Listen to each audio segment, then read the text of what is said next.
এতক্ষণ যেটা দেখলে এর সঙ্গে পুরো ভিডিওর কোনো মিল নেই, কারণ ভিডিওতে যেমন দেখানো হয়েছে আমি যেন কোটিপতির বাচ্চা। আগে ভিডিওতে বুঝতে পারবে আসলে কি। Let's see.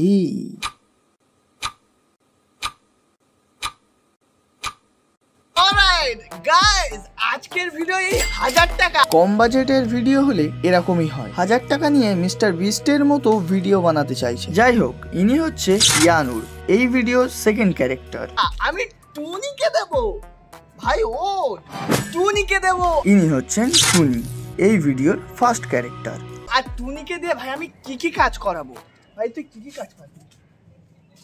তাই করে দেবো 1000 টাকায়, শিওর শিওর। গাইস, এটা ছিল ভিডিওর ট্রেলার, আর এই ভিডিওতে অনেক টাকাই খরচা হয়েছে। সকলের যদি রিকমেন্ড থাকে তাহলে এই ভিডিওটি পোস্ট করা হবে। তোমার মতামত কি অবশ্যই জানিও কিন্তু।